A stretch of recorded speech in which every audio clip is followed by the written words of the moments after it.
Everyone, hope you all are good. I am Priya. तो कल मेरा NICL का पेपर था एंड आई नो काफ़ी ज़्यादा लेट हो गई हूँ मैं वीडियो बनाने में। मैं बताती हूँ क्यों लेट हो गई। कल मेरा एग्ज़ाम पटना में था और मैं रहती हूँ मुजफ्फरपुर में। तो यहाँ से पटना जाने में 2 घंटे लगते हैं और कल सुबह मैं 9 बजे घर से निकली थी और घर पे पहुँची रात के 9 बजे। मतलब पूरे 12 घंटे मुझे 1 घंटे के पेपर देने में ट्रैवलिंग करना पड़ा।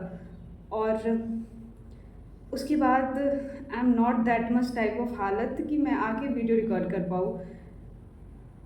कल 9 बजे जब मैं निकली थी तो उसके बाद मैं सेंटर पे पहुंची 1:20 में। और एंट्री वगैरह करते करते जब मैं अपनी सीट पे गई तो वहाँ पता चला कि 10 मिनट बस एग्ज़ाम के बचे हैं। और एंट्री से लेके सीट तक में मतलब मैं इतना ज़्यादा मेरा हालत ख़राब हो गया था। बस मेरा ही नहीं, वहाँ पे जितने भी बच्चे होंगे सबकी हालत काफ़ी बुरी हो गई थी क्योंकि इतनी गर्मी थी और कुछ भी फ़ैन का सिस्टम ऐसा नहीं था। चलो सेंटर के बाहर तो सही है कि हम सब खड़े हैं तो वहाँ तो हमारे लिए फ़ैन नहीं होगा, बट एटलीस्ट हम सेंटर के अंदर जब एंट्री करते तो वहाँ तो हम एक्सपेक्ट करते हैं कि हमें कुछ फ़ैन मिले, थोड़ा सा हम रिलैक्स हो तब जाके तो पेपर दे।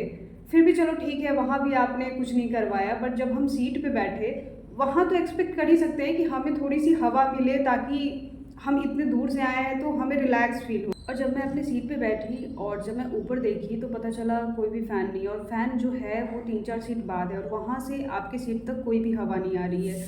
मतलब आप जिस हालत में हो, आप अगर पूरे टाइम वहाँ पे बैठोगे आप सेम उसी हालत में रहोगे। मैं पाटलिपुत्रा PNM मॉल के पास जो गेट नंबर 3 वाला सेंटर था मैं उसका बात कर रही हूँ। वहाँ जो भी बच्चे पेपर दिए होंगे वो इस चीज़ से रिलेट कर पा रहे होंगे क्योंकि ये अकेले मेरी हालत नहीं थी, बाकी सबकी थी। मतलब जिनके जस्ट ऊपर फ़ैन था उनकी तो हालत सही है, बट जिनके आसपास में फ़ैन है उनकी हालत काफ़ी बुरी थी। तो मेरे पास ओनली 10 मिनट बचे थे एग्जामिनेशन स्टार्ट में।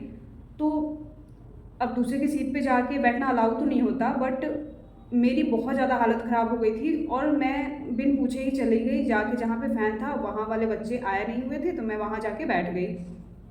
उसके बाद जाके वहाँ मैं 5 मिनट रिलैक्स की। उसके बाद मुझे जल्दी जल्दी वहाँ से आना भी था क्योंकि एडमिट कार्ड वगैरह पे आपको सिग्नेचर वगैरह करना होता है और आपको अटेंडेंस भी बनवाना होता है। तो मैम वो आ चुकी थी, मेरे सीट के बगल में ही आ चुकी थी, तो मैं फिर से भाग के चली गई और उसके बाद 5 मिनट बचे थे तो फिर मैं क्या ही जाती।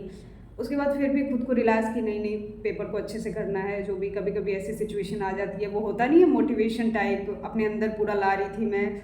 और उसके बाद एग्ज़ामिनेशन स्टार्ट होता है। सबसे पहले पेपर इंग्लिश का आता है।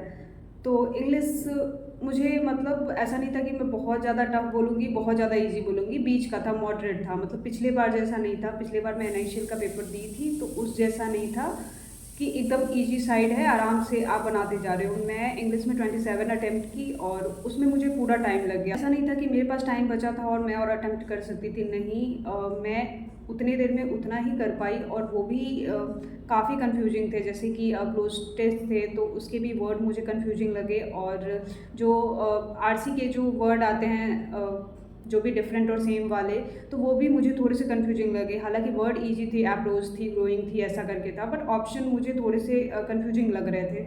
और बाकी रीअरेंजमेंट आई थी जो कि ABCD करके आती है। 4 थे और चारों में रीअरेंज करना था, ऐसे थे। और क्लोज टेस्ट आई थी, RC आई थी और एरर के क्वेश्चन आए थे और फ्रेज रिप्लेसमेंट थे। तो यही इंग्लिश में थे। और बाकी अब बात कर लेते हैं रीजनिंग की।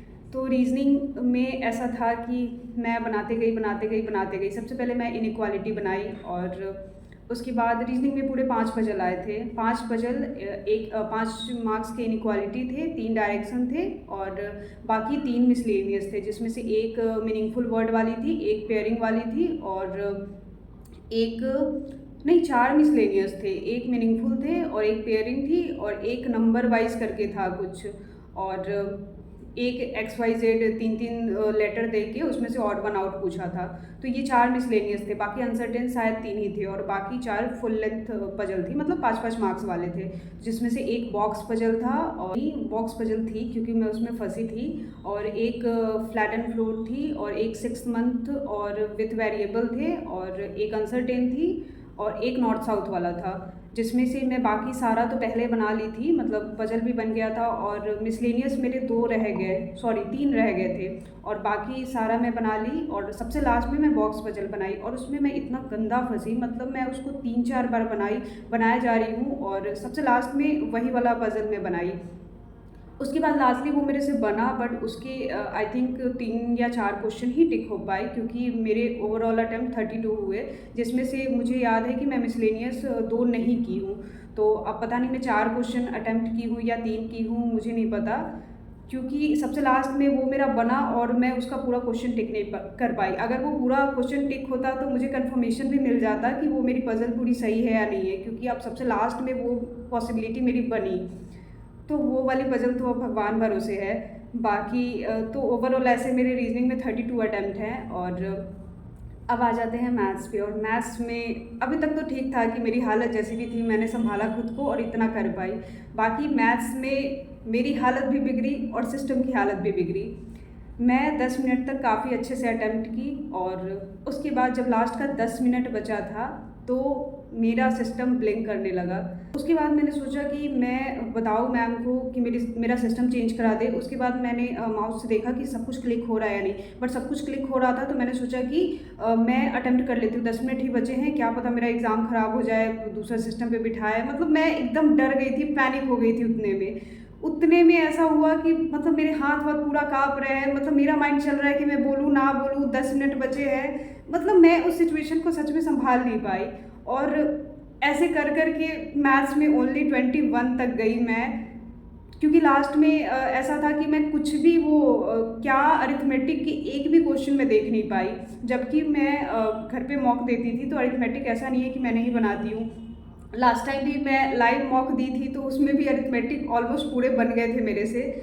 तो मैं अरिथमेटिक का क्वेश्चन देख भी नहीं पाई कि वो कैसे आए हैं। ऐसा अगर 10 में से कम 1-2 तो बनती, अगर टफ भी होती तो। मतलब मैथ्स लेंदी थी, ऐसा नहीं था कि मैथ्स बहुत ईजी थे।